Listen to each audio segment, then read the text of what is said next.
Salve, salve, galera! E aí, reta final, agora sim, galera, olha só, mais do que nunca, cabeça de peixe. Como é que é a cabeça de peixe? Fria, então, só na tranquilidade, fique na manha que vai dar tudo certo. Vamos fazer um resumão aí para você se dar bem nessa prova, beleza? Reta final do terceirão, galera, chegando aí. Reta final para você ter um nível de conhecimento interessante para detonar no Enem.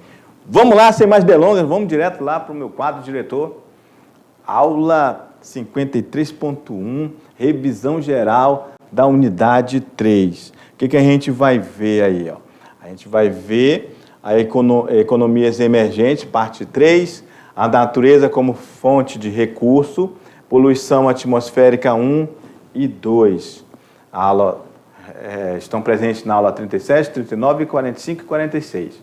Os tigres asiáticos, também chamado de plataformas de exportação. Eles são os tigres asiáticos chamados originais. Por quê? Porque a gente vai ver logo em seguida que tem os novos tigres asiáticos, beleza?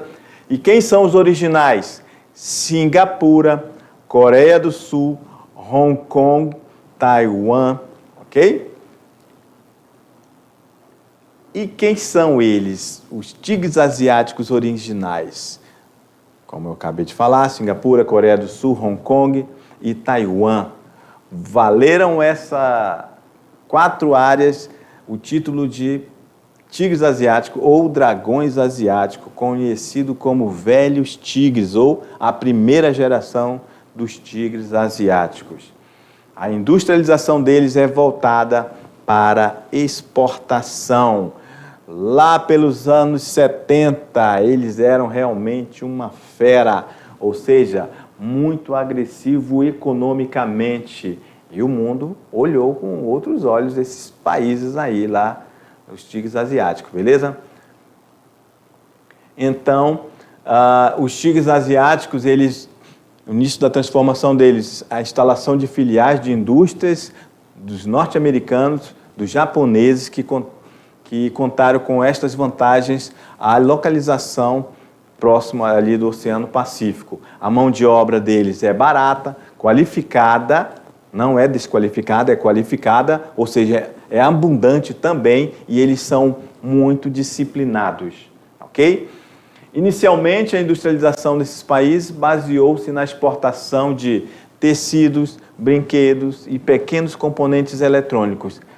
Não tinha muita qualidade. Depois, com a ampliação dos investimentos em educação, pesquisa e desenvolvimento, ocorreu uma mudança na produtividade deles lá, tá? Então, na época, inclusive, essa tecnologia não existe mais, mas na época eles começaram a produzir vídeos cassetes, aparelho de DVD, eu acho que você ainda chegou a ver, né? Relógios, televisores, microcomputadores e celulares. Os índices socioeconômicos dos tigres asiáticos originais são comparáveis com os das nações desenvolvidas, ok? Taiwan, Singapura, Hong Kong, Coreia do Sul. Olha só, então o PIB deles é em bilhões de dólares, né? Então são números expressivos se comparado com a dos Estados Unidos, Austrália e inclusive o Brasil. Olha só, 554 bilhões de dólares em 2018, Singapura, Hong Kong, 482. Então, claro que não podemos comparar com os Estados Unidos, que é a maior economia do mundo, é isso? Então, eles têm uma renda per capita de 55 mil dólares por cabeça, lá em Singapura, Hong Kong, 42, Coreia do Sul, 27. Olha só, bem maior do que o do Brasil, que está em 13.670, ok? E os novos tigres asiáticos, a Indonésia, Malásia, Filipinas, Tailândia, expandiram suas economias e se industrializaram com a participação de capital japonês e dos tigres originais, sendo por isso chamado novos tigres asiáticos, ok? Então, os novos tigres asiáticos, eles são a chamada segunda geração dos tigres asiáticos, ou novos tigres asiáticos. A década que eles surgiram e que fizeram esse movimento de se tornar esses novos tigres asiáticos se deu principalmente na década de 90, ok? Lá na década de 90, Indonésia, Malásia, Tailândia, Filipinas e Vietnã faz parte desse grupo de países chamado novos tigres asiáticos. Característica deles, dos novos tigres asiáticos, a produção é voltada para o mercado externo também. As indústrias lá são têxtil, calçados, alimentos, brinquedos e produtos eletrônicos. Lá tem a presença de multinacionais e empresas maquiladoras. Mão de obra dele é mais barata, porém menos qualificada do que os tigres originais, ok? Então grave isso aqui, ó. A mão de obra deles é menos qualificada. O que são maquiladoras?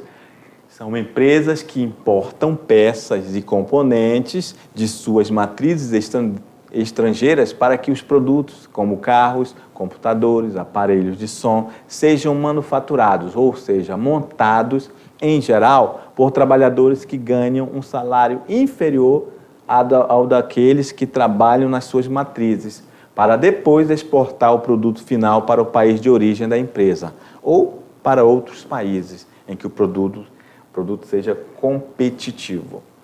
Os novos tigres asiáticos, entre os quais se destaca a Malásia, apresentaram uma situação bastante original. De simples montadoras para exportação, passaram a desenvolver tecnologia e hoje destacam-se como áreas de industrialização avançada. Os fatores que foram responsáveis por essa transformação: investimento em educação e pesquisa tecnológica. Beleza? E a natureza como fonte de recurso. As florestas do mundo, elas são inesgotáveis? Já estamos em outro assunto, aula 39. Sociedade de consumo ou consumismo? O que é melhor? Consumo a gente consome, mas consumismo já é um exagero, beleza? E vamos falar também sobre a desigualdade de consumo no mundo. Bem, falamos para vocês durante as aulas que a degradação ambiental, ela se intensifica.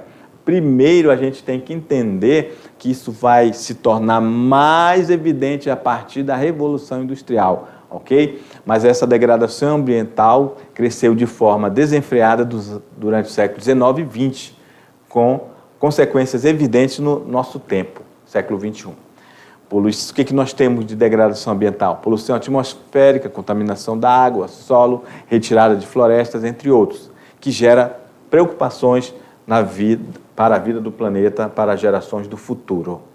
A poluição atmosférica está concentrada em regiões industrializadas da China, Europa Ocidental, Nordeste e Sul dos Grandes Lagos, lá nos Estados Unidos. Está aqui, ó, são essas regiões que estão mais escuras, em vermelho. Ok? Região da China, Europa e Estados Unidos, conforme o texto mencionou. As indústrias contaminam o ar com a fumaça que vem de sua atividade. Então, a atividade industrial, ele é um grande emissor de CO2 na atmosfera, que contribui para o aquecimento global. E a gente tem outra coisa que aumenta exponencialmente esse aquecimento global, que é o desflorestamento, que a gente vê em grande parte aqui na região tropical, principalmente aqui na Amazônia, ok? Quais são as consequências de um grande desflorestamento, desmatamento, queimada? Erosão, desaparecimento de espécies de animais de grande porte que não tem por onde andar depois que se queima, né, se devasta, aumenta os incêndios, desaparece até comunidades indígenas. Os solos sofrem erosão quando expostos à chuva direta. E, ao longo do tempo, a destruição das florestas pode diminuir o regime das chuvas que altera o clima global. E poluição atmosférica, a gente falou sobre a inversão térmica e a chuva ácida. Beleza, então a poluição atmosférica consiste no lançamento e acúmulo de partículas sólidas e gases tóxicos que se concentram na atmosfera, alterando suas características físico-químicas.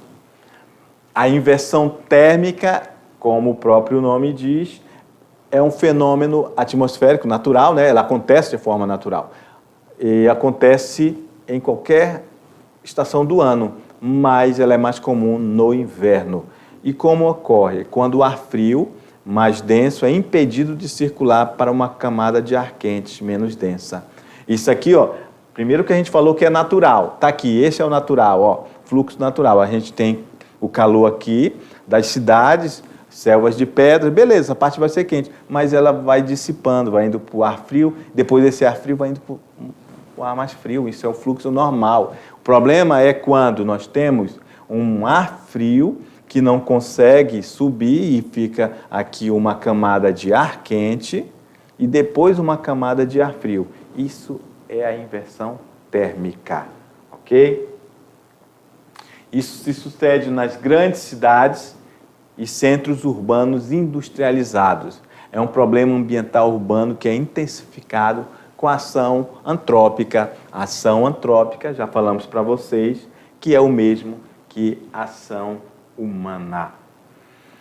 E a chuva ácida? A chuva ácida é um fenômeno que gera impacto local e impacto global. Ela foi intensificada principalmente após a Revolução Industrial. Revolução Industrial, professor, por quê? Porque a partir da Revolução Industrial a gente tem, pelo próprio nome, a indústria. Essa indústria que produz os produtos e ela joga o CO2, vários outros poluentes na atmosfera e que libera esses gases, ok? Não só essa fumaça dos produtos, mas a queima do combustível fóssil que gera o movimento, que gera as máquinas dessa indústria, ok? E isso 24 horas por dia, ok? Porque muitos países do mundo, principalmente os desenvolvidos, têm suas indústrias, ok? Se de um lado do mundo está dia, o outro está à noite. Enquanto o outro é noite, o outro está dia. Então, é 24 horas essas indústrias jogando poluentes no ar. Os gases poluentes SO2 e NO2 reagem com hidrogênio presente na atmosfera, dá origem a uma precipitação com maior teor de ácido sulfúrico e de ácido nítrico. Ou seja, essa mistura desses gases poluentes que vai tornar essa água ácida, ok? E como é que a gente pode dizer também que essa chuva ácida, ela destrói inclusive florestas, tá, pessoal? Além de monumentos, peças feitas de metais ficam desgastadas por causa dessa chuva ácida. Inclusive, polui inclusive o solo, ok? Tornando também um solo ácido. Como reduzir ela? Tratamento dos gases industriais, energia com poluição menor, reduzindo através de energias verdes, uso de transporte coletivo para evitar uma grande quantidade de carros, não é isso? Porque um ônibus equivale a 60 carros, ou seja, 60 carros polui muito mais do que um único ônibus, ok? Implantar ciclovias para que as pessoas possam andar com segurança, provavelmente as pessoas deixariam também seus veículos em casa, ok? E ter também o consumo consciente de energia elétrica. E a poluição atmosférica aí, ó, é também o problema da camada de ozônio, ok? Nós tivemos o problema e temos o problema da camada de ozônio e também temos o problema do aquecimento global. A camada de ozônio está entre 15 e 35 quilômetros de altitude e ela tem cerca de 10 quilômetros de espessura. Ela tem a função de proteger a superfície terrestre dos raios nocivos ultravioletas emitidos pelo Sol. Lá nos anos 70, pesquisadores detectaram que a camada de ozônio estava sendo destruída, que apresentava falhas ou rarefação principalmente sobre a Antártida, ok? E estudos concluíram que a destruição da camada estava associada à emissão de certos gases industriais, em especial os clorofluorcarbonos, os chamados CF6. Esses CF6 que estão facilmente encontrados em sprays, aerossóis, geladeiras, aparelhos de ar-condicionado, equipamentos contra incêndio, enfim. Só que essa camada de ozônio, ela conseguiram reverter, beleza? E criaram outros meios de se fazer esses mesmos equipamentos, só que usando os HCF6, ok? Então, quais são as consequências? Aumento do efeito estufa, câncer de pele, degelo nas áreas polares, aumento no nível dos oceanos e as mudanças climáticas, ok? Então, esses são agora a questão do efeito estufa. A gente sabe que ele é um fenômeno atmosférico natural, responsável pela manutenção da vida na Terra. Sem a presença desse fenômeno, a temperatura seria em torno de menos 18, que obviamente que impossibilitaria o desenvolvimento da vida no nosso planeta. Beleza, então se a gente joga vários poluentes na atmosfera, esses gases têm uma maior capacidade de reter calor. Isso aqui está relacionado ao efeito estufa, não é isso? Então, esses níveis de aquecimento da atmosfera torna essa superfície com um elevado nível de quantidade de energia calórica aqui no nosso planeta. Isso vai fazer com que aumente o efeito estufa, ok? Esse efeito estufa que vimos durante as aulas, que ele é natural, acontece de forma natural no nosso planeta. Só que, a partir principalmente da Revolução Industrial, a emissão de gases na atmosfera, esses gases poluentes, fizeram com que alterasse o efeito estufa natural, que ele é assim, ó, que nem a letra A aqui, ó. Os raios atravessam a atmosfera, ela é absorvida pela superfície que fica aquecida, beleza. Aí no B, a outra parte é refletida e volta para o espaço, ó, beleza também.